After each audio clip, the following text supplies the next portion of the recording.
ನಮ್ಮನ್ನು ಬಹಳವಾಗಿ ಪ್ರೀತಿ ಮಾಡುವಂಥ ನನ್ನ ಪ್ರಿಯ ಪರಲೋಕ ತಂದೆಯಾದ ದೇವರೇ, ಈ ಒಂದು ಮಧ್ಯಾಹ್ನ ಸಮಯದಲ್ಲಿ ನಿನ್ನ ವಾಕ್ಯವನ್ನು ಹೇಳಲಿಕ್ಕೆ ದೇವಾ ಸಮಯವನ್ನು ಕೊಟ್ಟಂಥ ನಿಮಗೂ ಕೇಳುವಂಥ ಎಲ್ಲರಿಗೂ ಹೃದಯಪೂರ್ವಕವಾದಂಥ ವಂದನೆಗಳನ್ನು ಸಲ್ಲಿಸ್ತೇನೆ.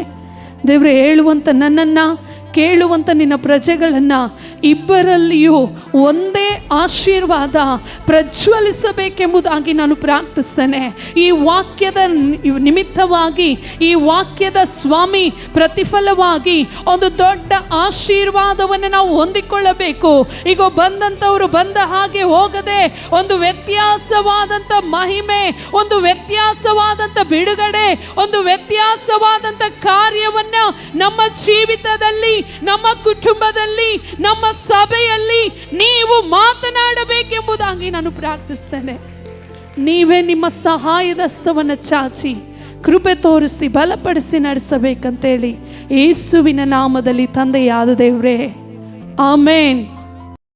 ಮುಂದೆ ನಮ್ಮ ಮಕ್ಕಳನ್ನ ಏನು ಓದಿಸ್ಬೇಕು, ಮುಂದೆ ನಮ್ಮ ಮಕ್ಕಳ ಭವಿಷ್ಯತ್ತನ್ನು ನಾವು ಹೇಗೆ ರೂಪಿಸ್ಬೇಕಂತೇಳಿ ತಂದೆ ತಾಯಿಯ ಮನಸ್ಸಿನ ಆಸೆ ಇರುತ್ತೆ. ಮಕ್ಕಳ ಆಸೆ ಏನು ಗೊತ್ತಾ? ಅಂಥ ಡ್ರೆಸ್ ತೊಗೋಬೇಕು, ಇಂಥ ವಸ್ತು ತೊಗೋಬೇಕು, ಅಂಥ ಕಾರ್ ತೊಗೋಬೇಕು, ಇಂಥ ಲಾರಿ ತೊಗೋಬೇಕಂತ ಅವರ ಆಸೆ. ಇನ್ನೂ ಯೌವನಸ್ಥರ ಆಸೆ ಕೇಳ್ತೀರಾ? ನಾನು ಅದೇ ಹುಡುಗಿನ ಮದುವೆ ಆಗಬೇಕು, ಅದೇ ಹುಡುಗನ ನಾನು ಮದುವೆ ಆಗಬೇಕು. ಅದು ಹೋದ ಮೇಲೆ ಏನಂತ ಗೊತ್ತಾಗೋದು ಯಾವಾಗ ಹೇಳ್ರಿ? ಮದುವೆ ಆದ ಮೇಲೆ 1 ವರ್ಷ, 2 ವರ್ಷ, 3 ವರ್ಷ ಆದಮೇಲೆ ಅವರ ಪರಿಸ್ಥಿತಿ ನಿಮಗೆ ಗೊತ್ತಾದಾಗ ನೀವು ಬಂದು ಎಷ್ಟು ಅಂಗಲಾಚಿದ್ರು ಕೂಡ ದೇವರು ಏನು ಮಾಡಲ್ಲ. ಇದಕ್ಕೆ ಒಂದು ಉದಾಹರಣೆ ದೈವ ಸೇವಕರು ಹೇಳಿದರು. ಕೆಳಗಿನ ವರ್ಷಗಳಲ್ಲಿ ಹೇಳಿದರು. ಏನಂತಂದರೆ, ಒಬ್ಬ ಹುಡುಗನಿಗೆ ತುಂಬ ಆಸೆ ಇತ್ತಂದರೆ, ಏನು ಆಸೆ ಇತ್ತಂತಂದರೆ, ಯಾರಿಗಾದ್ರೂ ಗೊತ್ತಾ ಈ ಕತೆ? ನೀವು ಸ್ವಲ್ಪ ಸ್ಟಾರ್ಟ್ ಮಾಡಿದರೆ ನಾನು ಹೇಳ್ತೀನಿ ಅಂತೀರಿ. ಎಷ್ಟು ಜನರಿಗೆ ಗೊತ್ತು ಈ ಕತೆ? ಹೇಳ್ರಿ. ಒಬ್ಬ ಹುಡುಗ ಒಬ್ಬ ಹುಡುಗಿಯನ್ನು ಇಷ್ಟಪಟ್ಟು, ನನಗೆ ಫಿಲಿಂ ಹೀರೋಯಿನೇ ಬೇಕು, ನನಗೆ ಹೀರೋಯಿನ್ ಏನಾದರೂ ಕೆಲಸ ಮಾಡ್ತಾಳ? ಹೀರೋಯಿನ್ ಇದ್ದಂಗೆ ಇರಬೇಕು. ಹೀರೋಯಿನ್ ಏನು ಮಾಡ್ತಾಳೆ? ಯಾವಾಗಲೂ ಮೇಕಪ್ ಮಾಡ್ಕೊಳ್ತಾ ಇರ್ತಾಳೆ, ಯಾವಾಗಲೂ ಬ್ಯೂಟಿ ಪಾರ್ಲರಿಗೆ ಹೋಗ್ತಾ ಇರ್ತಾಳೆ, ಯಾವಾಗಲೂ ಡ್ರೆಸ್ ಸೆನ್ಸಿಟಿವನ್ನು ನೋಡ್ಕೊಳ್ತಾ ಇರ್ತಾಳೆ, ಯಾವಾಗಲೂ ನೀಟ್ನೆಸ್ ಆಗಿರಬೇಕು. ಆ ನೀಟ್ನೆಸ್ ಹಿಂದೆ ರೂಮ್ ಒಳಗೆ ಹೋಗಿ ನೋಡ್ರಿ, ಆ ರೂಮ್ ಎಷ್ಟು ನೀಟಾಗಿರ್ತತೋ ಒಂದ್ಸರಿ ಯೋಚನೆ ಮಾಡ್ರಿ. ಇಲ್ಲಿ ಮಕ್ಕಳು ಮೊನ್ನೆ ಡ್ಯಾನ್ಸಿಗೆಲ್ಲ ರೆಡಿ ಆದ್ರಲ್ಲ, ಅಲ್ಲಿ ಸ್ಟೇಜ್ ಮೇಲೆ ಆಡುವಾಗ ಅವರು ಏನಾಗಿ ಕಾಣಿಸಿದ್ರು? ನೀಟಾಗಿ ಕಾಣಿಸಿದ್ರು. ಇಲ್ಲಿ ರೆಡಿ ಮಾಡೋರ ಅವತಾರ ನೋಡಿದರೆ ಎಲ್ಲೇ ಡ್ರೆಸ್ ಅಲ್ಲೇ, ಎಲ್ಲೇ ಏರ್ಪಿನ್ ಅಲ್ಲೇ, ಎಲ್ಲೇ ಪೌಡ್ರ್ ಅಲ್ಲೇ, ಯಾವ ಸಾಮಾನು ಎಲ್ಲಿರ್ತಾವೋ ಅಲ್ಲೇ ಇರ್ತವೆ. ಅವು ನೀಟಾಗಿ ಮಾಡಲಿಕ್ಕೆ ಆಗಲ್ಲ. ಹಾಗೆಯೇ ಪ್ರಿಯ ದೈವ ಜನರೇ, ಈ ದಿನ ನಾವು ನೀಟಾಗಿರಬೇಕಾಗಿದ್ದು ಮುಖದಲ್ಲಿ ಅಲ್ಲ, ನೀಟಾಗಿರಬೇಕಾಗಿದ್ದು ಬಟ್ಟೆಯಲ್ಲಿ ಅಲ್ಲ, ನೀಟಾಗಿರಬೇಕಾಗಿದ್ದು ನಮ್ಮ ಒಂದು ಮಾತಿನಲ್ಲಿ ಇರಬೇಕು, ಮತ್ತು ನಡಿಯಲ್ಲೇ ಇರಬೇಕು, ನೀಟಾಗಿ ಇರಬೇಕು.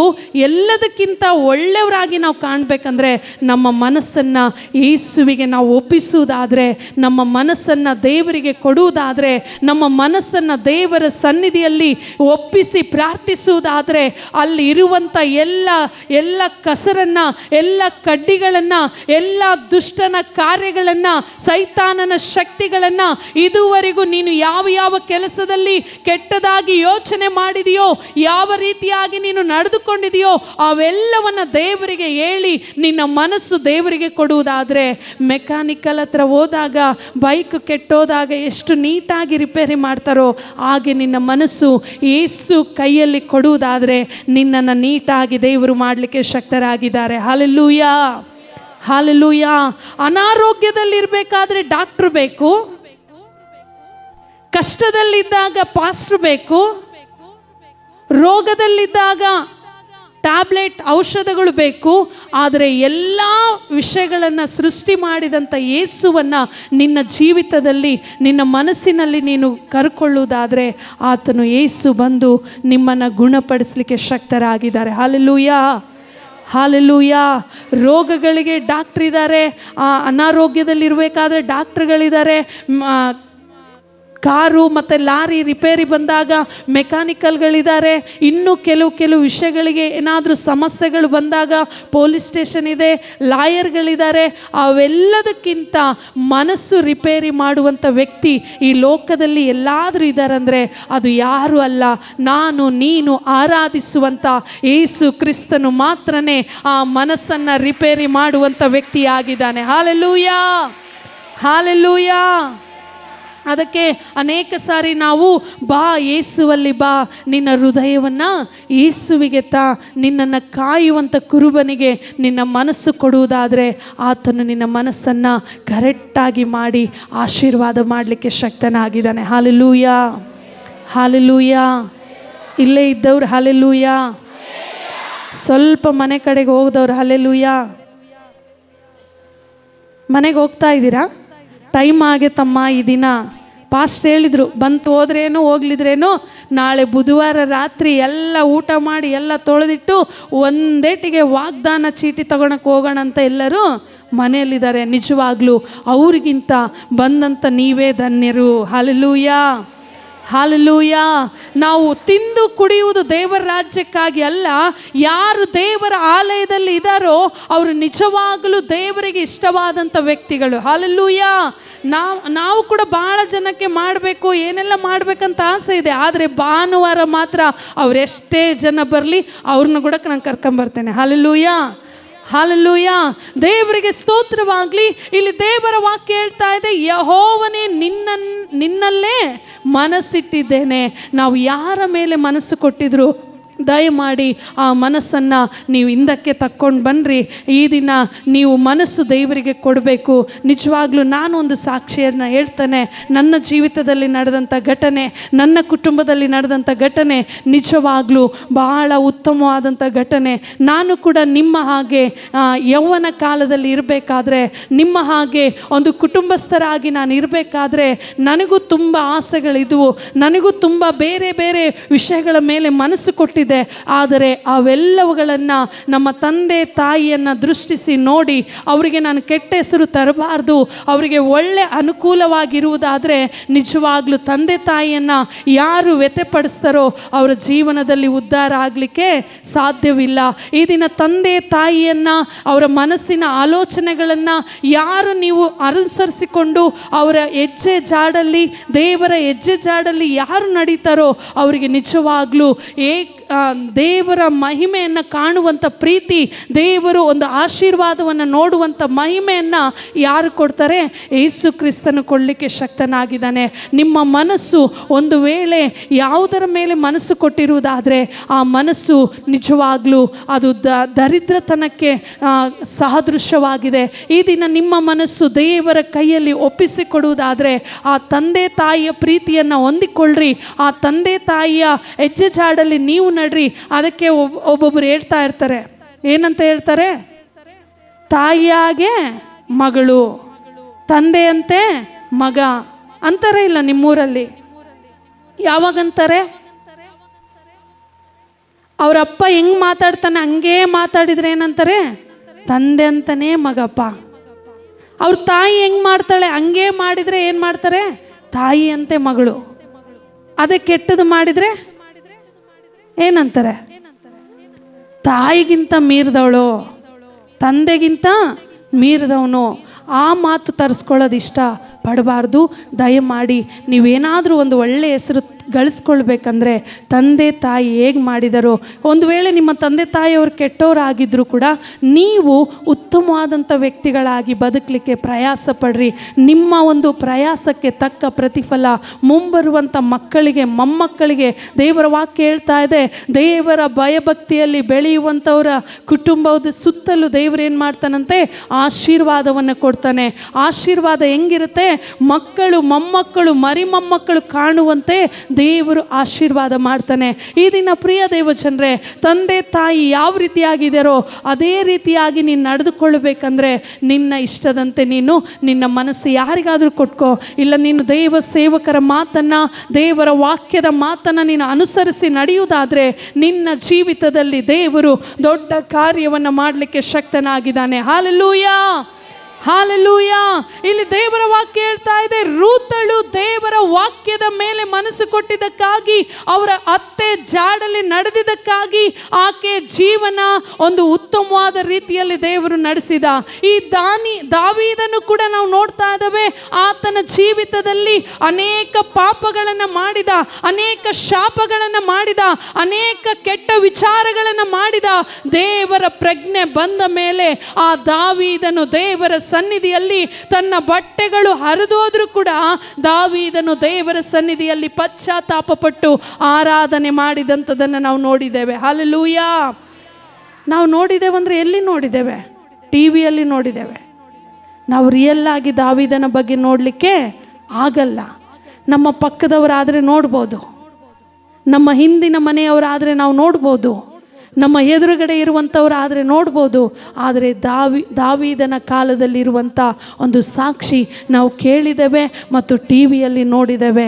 ಆ ದಾವೀದನ ಹಾಗೆ ಪಶ್ಚಾತ್ತಾಪ ಪಡುವುದಾದರೆ, ದಾವೀದನ ಹಾಗೆ ದೇವರಿಗೆ ನೀನು ಮನಸ್ಸು ಕೊಡುವುದಾದರೆ ನಿನ್ನ ಮನಸ್ಸಿನ ಆಸೆಗಳು ದೇವರು ನೆರವೇರಿಸಲಿಕ್ಕೆ ಶಕ್ತನಾಗಿದ್ದಾನೆ. ಹಲ್ಲೆಲೂಯಾ. ಅಲ್ಲಿ ಕೆಳಗಿನ ವಚನದಲ್ಲಿ ನಾವು ನೋಡ್ತಾ ಇದ್ದೇವೆ, ನನ್ನ ದೇವರೇ ನಿನ್ನನ್ನೇ ನಂಬಿದ್ದೇನೆ. ಯಾರನ್ನ ನಂಬಿದ್ದೇವೆ ನಾವು?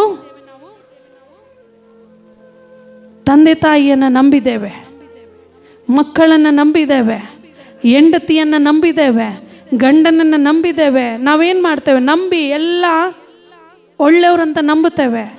ಆದರೆ ಕೊನೆಯದಾಗಿ ಏನು ಮಾಡ್ತಾರೆ? ಮೋಸ ಮಾಡ್ತಾರೆ. ಅದಕ್ಕೆ ಪ್ರಿಯ ದೇವಜನರೇ, ನಾವು ಮನುಷ್ಯರನ್ನು ನಂಬುವುದಕ್ಕಿಂತ ನಮ್ಮನ್ನು ಉಂಟು ಮಾಡಿದಂಥ ಯೇಸುವನ್ನು, ದೇವರಂದರೆ ಭಾಳ ದೇವರುಗಳಿದ್ದಾವೆ, ಆದರೆ ಎಲ್ಲ ದೇವರುಗಳ ಬಗ್ಗೆ ನಾನು ಹೇಳ್ತಾ ಇಲ್ಲ.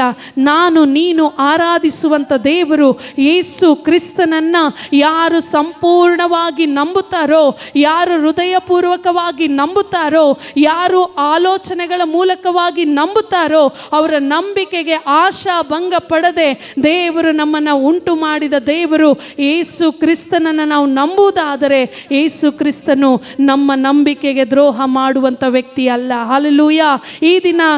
ಈ ದಿನಗಳಲ್ಲಿ ನಾವು ನೋಡ್ತಾ ಇದ್ದೇವೆ, ಬಹಳ ಕೆಟ್ಟ ದಿನಗಳಾಗಿದ್ದಾವೆ. ಕೆಟ್ಟ ದಿನಗಳ, ಒಳ್ಳೆ ದಿನಗಳ. ಎಡಗೈ ಬಲಗೈ ನಂಬಲಿಕ್ಕಾಗ್ತಾ ಇಲ್ಲ, ಬಲಗೈ ಎಡಗೈ. ಈ ರೀತಿಯಾಗಿ ವಾಕ್ಯ ಹೇಳಿದರೆ ಯಾರಿಗಿಷ್ಟ ಆಗಲ್ಲ.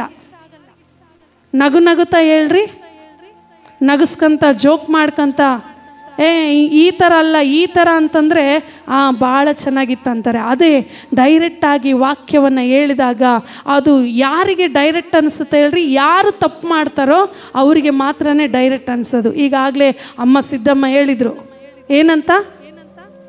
ನಾನಂದರೆ ಯಾರಿಗೂ ಇಷ್ಟ ಇಲ್ಲ ಅಂತ. ನಿಜವಾಗ್ಲೂ ಯಾರಿಗೆ ಇಷ್ಟ ಇಲ್ಲದಂಥ ವ್ಯಕ್ತಿಯನ್ನು ದೇವರು ಪ್ರೀತಿಸಿದ್ದಾರೆ. ಹಲ್ಲೆಲೂಯಾ. ಅದಕ್ಕೆ ನಾವು ನೋಡ್ತೇವೆ, ಕೆಟ್ಟು ಹೋಗಿರುವ ನನ್ನನ್ನು ರಕ್ಷಿಸಲು ಯೇಸು ಕ್ರಿಸ್ತನು ಈ ಧರೆಗೆ ಬಂದನು. ಕೆಟ್ಟು ಹೋಗಿರುವ ನನ್ನನ್ನು ರಕ್ಷಿಸಲು ಯೇಸು ಕ್ರಿಸ್ತನು ಈ ಧರೆಗೆ ಬಂದನು. ನಿನ್ ಪಾಪ ಬಿಟ್ಟು ಪಶ್ಚಾತ್ತಾಪ ಪಟ್ಟು, ನಿನ್ ಪಾಪ ಬಿಟ್ಟು ಪಶ್ಚಾತ್ತಾಪ ಪಟ್ಟು ಈಗಲೇ ಯೇಸುವನ್ನು ಸ್ವೀಕರಿಸು. ಈಗಲೇ ಯೇಸುವನ್ನು ಸ್ವೀಕರಿಸು. ಯಾಕೆ ತಮ್ಮ ಪಾಪ ಮಾಡುತ್ತೀ? ಯಾಕೆ ಅಕ್ಕ ಮೋಸ ಮಾಡುತ್ತೀ? ಯಾಕೆ ಅಕ್ಕ ನಾಶವಾಗುತ್ತೀ? ಯಾಕೆ ಅಣ್ಣ ನಾಶವಾಗುತ್ತೀ? ಹಲ್ಲೆಲೂಯಾ. ಯಾಕೆ ನಾವು ಪಾಪ ಮಾಡುವುದು? ಯಾಕೆ ನಾವು ನಂಬಿದವರಿಂದ ದ್ರೋಹ ಹೋಗ್ತಾ ಇದ್ದಾವಂದರೆ ನಾವು ಮಾಡುವಂಥ ತಪ್ಪು ನಂಬಬೇಕಾದವರನ್ನು ನಾವು ನಂಬುತ್ತಾ ಇಲ್ಲ, ನಿಜವಾದ ರಕ್ಷಕನನ್ನು ನಾವು ಸ್ವೀಕರಿಸ್ತಾ ಇಲ್ಲ, ನಿಜವಾದ ರಕ್ಷಕನಿಗೆ ನಾವು ನಂಬಿಗಸ್ತರಾಗಿ ನಡ್ಕೊಳ್ತಾ ಇಲ್ಲ. ಆದ ಕಾರಣ ಈ ದಿನ ನಾವು ನಂಬಿದ ಜನರ ಮೂಲಕವಾಗಿಯೇ ನಾವು ಮೋಸ ಹೋಗ್ತಾ ಇದ್ದಾವೆ.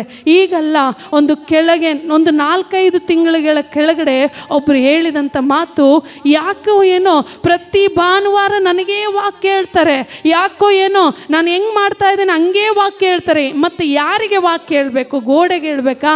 ಇಲ್ಲ ಚೇರ್ಗಳಿಗೆ ಹೇಳ್ಬೇಕಾ? ನಿಜವಾಗ್ಲೂ ಆಗಿನ ಕಾಲದಲ್ಲಿ 2003ನೇ ವರ್ಷದಲ್ಲಿ ಮುಳ್ಳು ಗಿಡಗಳಿಗೆ ಮತ್ತು ಚಿಕ್ಕ ಚಿಕ್ಕ ಗಿಡಗಳಿಗೆ ವಾಕ್ಯ ಹೇಳಿದ್ದಕ್ಕೆ ಈ ದಿನ ಆ ಮುಳ್ಳಾದಂಥ ಗಿಡಗಳನ್ನು ಇಲ್ಲಿ ಶ್ರೇಷ್ಠವಾದಂಥ ವ್ಯಕ್ತಿಗಳನ್ನಾಗಿ ನಿಮ್ಮನ್ನು ಕೂಡಿಸಿದಂಥ ದೇವರು ಒಳ್ಳೆಯ ವ್ಯಕ್ತಿಯಾಗಿದ್ದಾರೆ. ಹಲ್ಲೆಲೂಯಾ. ಆ ದಿನ ಜನ ಇರಲಿಲ್ಲ, ಆ ಜನ ಇಲ್ಲದಂಥ ಸಂದರ್ಭದಲ್ಲಿ ಗಿಡಗಳಿಗೆ ವಾಕ್ಯ ಹೇಳಿದ್ದಾರೆ. ಅಂದರೆ ಈ ದಿನ ದೇವರು ನಡೆಸಿಕೊಟ್ಟಂಥ ಮನುಷ್ಯರಿಗೆ ಯಾಕೆ ವಾಕ್ಯ ಹೇಳಬಾರ್ದು? ಹೇಳಬೇಕು. ವಾಕ್ಯದಿಂದಲೇ ನಾವು ಸರಿಪಡಿಸಿಕೊಳ್ಬೇಕು. ನಮ್ಮ ಹೃದಯ ಯಾವಾಗ ಸರಿ ಹೋಗುತ್ತೆ ಹೇಳ್ರಿ? ನಮ್ಮ ಮನಸ್ಸು ಯಾವಾಗ ಸರಿ ಹೋಗುತ್ತೆ ಹೇಳ್ರಿ? ದೇವರ ವಾಕ್ಯವೆಂಬುವಂಥ ಸೋಪನ್ನು ಹಾಕಿದಾಗಲೇ ನಮ್ಮ ಹೃದಯ ಶುದ್ಧೀಕರಿಸಲಿಕ್ಕೆ ದೇವರು ಶಕ್ತರಾಗಿದ್ದಾರೆ. ಹಲ್ಲೆಲೂಯಾ. ಈ ದಿನ ಬಟ್ಟೆಗಳು ಗಲೀಜಾಗಿದ್ದಾವೆ ಅಂದರೆ ಸೋಪ್ ಹಾಕ್ತವೆ, ಮನೆ ಗಲೀಜಾಗಿದೆ ಅಂದರೆ ಶಾಂಪು ಹಾಕಿ ಕ್ಲೀನ್ ಮಾಡ್ತವೆ. ಆದರೆ ಹೃದಯ ಸರಿ ಇಲ್ಲ ಅಂದರೆ ಸರಿ ಮಾಡುವಂಥ ವ್ಯಕ್ತಿ ಯಾರೂ ಇಲ್ಲ. ಒಂದು ವೇಳೆ ನೀನು ಸರಿಯಾಗಿದ್ದೆ ಅಂದರೆ ನಿನ್ನನ್ನು ಕೆಡಿಸುವಂಥ ವ್ಯಕ್ತಿಗಳು ಬಹಳ ಜನ ಇದ್ದಾರೆ. ಆದರೆ ಸರಿ ಇಲ್ಲದಂಥ ವ್ಯಕ್ತಿಗಳನ್ನು ಸರಿ ಮಾಡಲಿಕ್ಕೆ ಯೇಸು ಕ್ರಿಸ್ತನ ರಕ್ತ ಮಾತ್ರನೇ ಸಾಧ್ಯತೆ ಇದೆ. Hallelujah, hallelujah. ಆತನ ರಕ್ತದಲ್ಲಿ ಸಕಲ ವಿಧವಾದಂಥ ರೋಗಗಳನ್ನು, ಪಾಪಗಳನ್ನು, ಶಾಪಗಳನ್ನು ಎಲ್ಲವನ್ನು ತೊಳೆಯುವಂಥ ಶಕ್ತಿ ಯೇಸುವಿನ ವಾಕ್ಯದಲ್ಲಿ ಮಾತ್ರನೇ ಬಿಟ್ಟು ಇನ್ನು ಯಾವ ವ್ಯಕ್ತಿ ಹತ್ರ ಇಲ್ಲ, ಯಾವ ಶಕ್ತಿ ಹತ್ರ ಕೂಡ ಸರಿ ಮಾಡುವಂಥ ಶಕ್ತಿ ಇಲ್ಲ. ಪ್ರಿಯ ದೇವಜನರೇ, ಈ ದಿನ ನೀನು ನಂಬಿರುವಂಥ ದೇವರು, ನೀನು ನಂಬಿರುವಂಥ ಯೇಸು ಕ್ರಿಸ್ತನನ್ನು ನಂಬಿಗಸ್ತರಾಗಿ ನೀವು ನಡೆದುಕೊಳ್ಳುವುದಾದರೆ, ನಂಬಿಕೆಯಿಂದ ದೇವರನ್ನೇ ನೀವು ನಂಬುವುದಾದರೆ, ಆ ದೇವರು ಆ ಯೋಸೇಫನ ಜೀವಿತದಲ್ಲಿ ದೇವರು ಅದ್ಭುತ ಮಾಡಿದ ಹಾಗೆ, ಯೋಸೇಫನು ಪಾಪ ಮಾಡುವಂಥ ಪರಿಸ್ಥಿತಿ ಬಂದರೂ ಕೂಡ ಏನು ಮಾಡ್ದ? ದೇವರನ್ನು ನಾನು ನೋಡ್ತಾ ಇದ್ದಾನೆ, ನನ್ನನ್ನು ದೇವರು ನೋಡ್ತಾ ಇದ್ದಾನೆ ಅಂತೇಳಿ ಆತನಿಗೆ ಭಯ ಹಿಡಿದವನಾಗಿ ಏನು ಮಾಡಿದ? ಆತನು ಎಡಕ್ಕಾದರೂ ಬಲಕ್ಕಾದರೂ ತಿರುಗದಂತೆ ಯೇಸುವನ್ನೇ ದೃಷ್ಟಿಸಿ ನೋಡಿ ತನ್ನ ನಂಬಿಗಸ್ತಿಕೆಯನ್ನು ಕಾಪಾಡಿಕೊಂಡನು. ಹಲ್ಲೆಲೂಯಾ. ಈ ದಿನ ಈಗಿನ ಕಾಲದ ಜನ್ರೇಷನ್ ಹೇಗಿದೆ ಅಂದರೆ, ಎದುರು ಕಡೆ ಒಂದು ನಂಬಿಕೆ, ಎದುರಿಗಿಲ್ದಾಗೆ ಇನ್ನೊಂದು ನಂಬಿಕೆ. ಆ ಥರ ನೀವು ನಿಜವಾಗ್ಲೂ ಮಾಡುವುದಾದರೆ ಬಡ್ಡಿ ಸಮೇತವಾಗಿ ದೇವರ ವಾಕ್ಯ ಹೇಳ್ತಾ ಇದೆ, ನಾನು ಹೇಳ್ತಾ ಇಲ್ಲ, ನೀನೆಷ್ಟು ನೋವು ಪಡಿಸಿದೆಯೋ ಅಷ್ಟು ಬಡ್ಡಿ ಸಮೇತವಾಗಿ ದೇವರು ನಿನ್ನ ಒಂದು ಜೀವಿತದಲ್ಲಿ, ನಿನ್ನ ಜೀವಿತದ ಪ್ರಯಾಣದಲ್ಲಿ ದೇವರು ಕೊಡ್ತಾನೆ. ಆ ಒಂದು ಸಮಸ್ಯೆಗೆ ಗುರಿ ಆಗಬಾರ್ದಂದ್ರೆ ಯೇಸುವನ್ನೇ ನಂಬಿ ನೀನು ಮೋಸ ಹೋಗುವುದು ಬೇಡ. ಮೋಸ ಹೋಗಿರುವಂಥ ವ್ಯಕ್ತಿಗಳ ಬಳಿಗೆ ಹೋಗಿ ಪಶ್ಚಾತ್ತಾಪಪಟ್ಟು, ನಾನು ಈ ರೀತಿ ಮಾಡಿದ್ದೇನೆ, ಈ ರೀತಿಯಾಗಿ ಇದ್ದೇನೆ, ನನ್ನನ್ನು ಕ್ಷಮಿಸು ಅಂತ ನೀನು ಕೇಳಿಕೊಳ್ಳುವುದಾದರೆ ಆ ಯೇಸುವನ್ನು ಕ್ಷಮೆ ಕೇಳಿದಂತೆ ನೀನು. Hallelujah, hallelujah. ನಾನು ನಿಜವಾಗ್ಲೂ ಈ ಒಂದು ವಿಷಯದಲ್ಲಿ ನಾನು ಧೈರ್ಯದಿಂದ ಹೆಮ್ಮೆಯಿಂದ ನಾನು ಹೇಳಿಕೊಳ್ತೇನೆ. 21 ದಿನ ಉಪವಾಸ ಪ್ರಾರ್ಥನೆಯಲ್ಲಿ ನಾನು ನಿಜವಾಗ್ಲೂ ನನ್ನ ಯೌವನದ ತಪ್ಪುಗಳನ್ನು, ಯೌವನದ ಆಸೆಗಳನ್ನು, ಯೌವನದ ಒಂದು ಸಂದರ್ಭದಲ್ಲಿ ನಮ್ಮ ತಂದೆ ತಾಯಿಗೆ ನಾನು ಹೇಗೆ ನಡ್ಕೊಂಡೆ, ಯಾವ ರೀತಿಯಾಗಿ ಜೀವಿಸಿದೆ ಅಂತೇಳಿ ಒಬ್ಬರಿಗೊಬ್ಬರು ಹೇಳಿಕೊಂಡಾಗ ಆ ದಿನದಿಂದ ನನಗೆ ದೇವರು ಕ್ಷಮೆಯನ್ನು ಕೊಟ್ಟು ಉತ್ತಮವಾದ ಆರೋಗ್ಯವನ್ನು ಕೊಟ್ಟಿದ್ದಾರೆ. Hallelujah, hallelujah. ಹಾಗೆಯೇ ನಿಮ್ಮ ತಪ್ಪುಗಳು ಯಾರು ಕೇಳಿಸಿಕೊಳ್ಳದಿದ್ರೂ ಪರವಾಗಿಲ್ಲ, ಯಾರು ನೋಡದಿದ್ರೂ ಪರವಾಗಿಲ್ಲ, ನಿನ್ನ ತಂದೆಯಾದ ದೇವರಿಗೆ, ನಿನ್ನನ್ನು ತಂದೆಯಾದ ದೇವರು ಉಂಟು ಮಾಡಿದಂಥ, ನೇಮಕ ಮಾಡಿದಂಥ ಸೇವಕರಿಗೆ ನೀನು ನಂಬಿಗಸ್ತನಾಗಿ ನಡ್ಕೊಳ್ಳುವುದಾದರೆ ನಿನ್ನ ಜೀವಿತದಲ್ಲಿ, ನಿನ್ನ ಕುಟುಂಬದಲ್ಲಿ, ನಿನ್ನ ಒಂದು ಯೌವನ ಪ್ರಾಯದಲ್ಲಿ, ಕುಟುಂಬದ ಪ್ರಾಯದಲ್ಲಿ ಯೇಸು ಕ್ರಿಸ್ತನು ಆ ನಂಬಿಕೆಗೆ ದ್ರೋಹ ಆಗಿರುವಂಥ ಎಲ್ಲ ವಿಷಯಗಳಲ್ಲಿ ವಿಷಯಗಳಲ್ಲಿ ನಂಬಿಗಸ್ತನಾಗಿ ದೇವರನ್ನೇ ನೀನು ನಂಬುವುದಾದರೆ, ಯೇಸುವನ್ನೇ ನೀನು ಪ್ರೀತಿಸುವುದಾದರೆ, ಯೇಸುವನ್ನೇ ನೀನು ಸೇವಿಸುವುದಾದರೆ, ಆ ಯೋಸೇಫನ ಜೀವಿತದಲ್ಲಿ ರಾಜನ ಸ್ಥಾನವನ್ನು ಕೊಟ್ಟಂತ ದೇವರು, ಅರಸನ ಸ್ಥಾನವನ್ನು ಕೊಟ್ಟಂತ ದೇವರು ಇಲ್ಲಿ ಕೂತಿರುವಂತ ಪ್ರತಿಯೊಬ್ಬೊಬ್ಬರಿಗೂ ದೇವರು ಅರಸನನ್ನಾಗಿ ಮಾಡಲಿಕ್ಕೆ ಶಕ್ತನಾಗಿದ್ದಾನೆ. Hallelujah, hallelujah. ಇಲ್ಲಿ ದೇವರ ವಾಕ್ಯ ಹೇಳ್ತಾ ಇದೆ, ನನ್ನ ದೇವರೇ ನಿನ್ನನ್ನೇ ನಂಬಿದ್ದೇನೆ, ನನಗೆ ಆಶಾಭಂಗ ಪಡಿಸಬೇಡ. ಅನೇಕ ವಿಷಯಗಳಲ್ಲಿ ನಾವು ಆಶಾಭಂಗ ಪಟ್ಟಿದ್ದೇವೆ, ಆದರೆ ಈ ದಿನ ದೇವರ ಸಮ್ಮುಖದಲ್ಲಿ ಅವೇನೇ ಆಶಾಭಂಗ ಆಗಿದ್ರೂ ಕೂಡ ಅವೆಲ್ಲವುಗಳನ್ನು ದೇವರ ಸನ್ನಿಧಿಯಲ್ಲಿ ಒಪ್ಪಿಸ್ರಿ, ನಿಮ್ಮನ್ನು ದೇವರು ಆಶೀರ್ವಾದ ಮಾಡಲಿಕ್ಕೆ ಶಕ್ತರಾಗಿದ್ದಾರೆ. ಹಲ್ಲೆಲೂಯಾ. ಮೂರನೇದಾಗಿ ನಾವು ನೋಡ್ತಾ ಇದ್ದೇವೆ, ದೇವರು ಒಪ್ಪುವ ದಾರಿಯಲ್ಲಿ ನಾವು ನಡಿಬೇಕು. ನಾವು ಒಪ್ಪುವ ದಾರಿಯಲ್ಲಿ ನಡೆದ್ರೆ ಕಲ್ಲಿರ್ತವೆ, ಮುಳ್ಳಿರ್ತವೆ, ಇನ್ನೂ ಬೇರೆ ಬೇರೆ ಆದಂಥ ಅಂಕಡೊಂಕವಾದಂಥ ದಾರಿಗಳಿರ್ತವೆ. ಆದರೆ ನೀಟಾದ ದಾರಿಯಲ್ಲಿ ಹೋಗ್ಬೇಕಂದ್ರೆ, ದೇವರು ಒಪ್ಪುವ ದಾರಿಯಲ್ಲಿ ನಾವು ನಡೆಯುವುದಾದರೆ ದೇವರು ನಮ್ಮನ್ನು ಖಂಡಿತವಾಗಿ ಆಶೀರ್ವಾದ ಮಾಡಲಿಕ್ಕೆ ಶಕ್ತನಾಗಿದ್ದಾನೆ. Hallelujah, hallelujah. ಅಲ್ಲಿ ದೇವರ ವಾಕ್ಯ ಹೇಳ್ತಾ ಇದೆ 4ನೇ ವಚನದಲ್ಲಿ, ಯೆಹೋವನೇ ನಿನ್ನ ಮಾರ್ಗವನ್ನು ನನಗೆ ತಿಳಿಸು, ನೀನು ಒಪ್ಪುವ ದಾರಿಯನ್ನು ತೋರಿಸು. ದೇವರು ಒಪ್ಪುವ ದಾರಿ. ಫ್ರೆಂಡ್ಸ್ ಹೇಳ್ತಾರೆ, ಈ ದಾರಿಯಲ್ಲಿ ಹೋದರೆ ಚೆನ್ನಾಗಿರುತ್ತೆ, ಆ ದಾರಿಯಲ್ಲಿ ಹೋದರೆ ಚೆನ್ನಾಗಿರುತ್ತೆ ಅಂತ. ಆದರೆ ನಿಮ್ಮ ಮನೆಯಲ್ಲಿರುವಂಥ ತಂದೆ ತಾಯಿ ಯಾವ ದಾರಿ ಹೇಳ್ಕೊಡ್ತಾರೋ, ಒಂದು ವೇಳೆ ಅವ್ರು ಹೇಳ್ಕೊಟ್ಟಿದ್ದು ಕೆಟ್ಟದಾದರೆ ಗೊತ್ತಿದ್ದಂಥವರಿಗೆ ನೀವು ಕೇಳಿ ಆ ಸಲಹೆಯನ್ನು ಪಡೆದುಕೊಂಡ್ರೆ ನಿಮ್ಮ ದಾರಿ ದೇವರು ಒಪ್ಪುವಂಥ ದಾರಿ ಆಗಿರಬೇಕು. Hallelujah, hallelujah. ಅಬ್ರಹಾಮನು ದೇವರು ವಾಕ್ಯಾನುಸಾರವಾಗಿ ಆತನಿಗೆ ದೇವರು ಒಂದು ವಾಗ್ದಾನ ಕೊಟ್ಟ, ನಾನು ತೋರಿಸುವಂಥ ದೇಶಕ್ಕೆ ನೀನು ಹೋಗುವುದಾದರೆ ದೊಡ್ಡ ಜನಾಂಗವಾಗುವಂತೆ ಮಾಡಿ ನಿನ್ನನ್ನು ಆಶೀರ್ವಾದದ ನಿಧಿಯಾಗಿ ಮಾಡುತ್ತೇನಂತೇಳಿ. ಅಬ್ರಹಾಮನು ಯಾರ ಒಪ್ಪುವ ದಾರಿಯಲ್ಲಿ ನಡೀಲಿಲ್ಲ. ಯೇಸು ಯಾವ ದಾರಿಯನ್ನು ತೋರಿಸಿದನೋ, ಯಾವ ವಾಗ್ದಾನವನ್ನು ಕೊಟ್ಟು ನಡೆಸಿದನೋ ಅದೇ ವಾಗ್ದಾನದಲ್ಲಿ ಹಿಡ್ಕೊಂಡು ಮುಂದಕ್ಕೆ ಹೆಜ್ಜೆ ಹಾಕಿದ ಆ ಐಶ್ವರ್ಯವಂತನಾಗಿ ಮಾಡಲಿಕ್ಕೆ ದೇವರು ಮಾತ್ರ ಶಕ್ತನಾಗಿದ್ದಾನೆ. ಹಲ್ಲೆಲೂಯಾ. ಅಬ್ರಹಾಮನ ಜೀವಿತದಲ್ಲಿ ಅನೇಕ ಸಮಸ್ಯೆಗಳ ಮಧ್ಯದಲ್ಲಿ ಇರುವಾಗಲೂ ಆತನು ದೇವರು ಒಪ್ಪುವ ದಾರಿಯಲ್ಲಿ ನಡೆದಿದ್ದಕ್ಕಾಗಿ ಬಹು ಐಶ್ವರ್ಯವಂತನಾಗುವಂತೆ ದೇವರು ಆಶೀರ್ವಾದ ಮಾಡಿದ. ಈ ದಿನ ನಮಗೆ ಐಶ್ವರ್ಯವಂತರಾಗಬೇಕಂತ ಆಸೆ ಇದೆನಾ? ಇಲ್ಲ ಬಡತನದಿಂದ ಸಿರಿತನರಾಗಬೇಕಂತ ಆಸೆ ಇದೆನಾ? ಇಲ್ಲ ನಮಗೆ ಯಾವ ಪರಿಸ್ಥಿತಿಯಲ್ಲಿದೆಯೋ ಆ ಪರಿಸ್ಥಿತಿಯಿಂದ ಹೊರಗಡೆ ಬಂದು ನಾವು ಶ್ರೇಷ್ಠರಾದಂಥವರಾಗಿ ಬದುಕಬೇಕಂತ ನಿಮಗೆ ಆಸೆ ಆಗಿರುವುದಾದರೆ, ಯೇಸು ಒಪ್ಪುವ ದಾರಿಯಲ್ಲಿ ನೀನು ನಡೆಯುವುದಾದರೆ ದೇವರು ನಿನ್ನನ್ನು ಆಶೀರ್ವದಿಸಲಿಕ್ಕೆ ಶಕ್ತನಾಗಿದ್ದಾನೆ. ಹಲ್ಲೆಲೂಯಾ. ದೊಡ್ಡವರು ಹೇಳ್ತಾರೆ, ಈ ದಾರಿಗೆ ಹೋಗಬಾರ್ದು, ಈ ದಾರಿಗೆ ನಿನ್ನ ಮಾತು ನಾನು ಕೇಳಲ್ಲ ಅಂದ್ರ ಮೇಲೆ ಬೆಳಗ್ಗೆ ಏನಾಗುತ್ತೆ, ಏನೋ ಒಂದು ಹೊತ್ಕೊಂಡು ಬರ್ತೇವೆ. ಹಾಗೆಯೇ ದೇವರು ಒಪ್ಪುವಂಥ ದಾರಿಯಲ್ಲಿ, ನಿನ್ನ ಮನಸ್ಸಿಗೆ ಒಪ್ಪುವಂಥ ದಾರಿಯಲ್ಲಿ ನೀನು ಹೋದರೆ ಅದರಲ್ಲಿ ಏನಿರ್ತಾವೋ ಗೊತ್ತಿಲ್ಲ. ಆದರೆ ದೇವರು ಒಪ್ಪುವಂಥ ದಾರಿಯಲ್ಲಿ ನೀನು ನಡೆಯುವುದಾದರೆ ನಿನ್ನನ್ನು ದೇವರು ಸಮೃದ್ಧಿ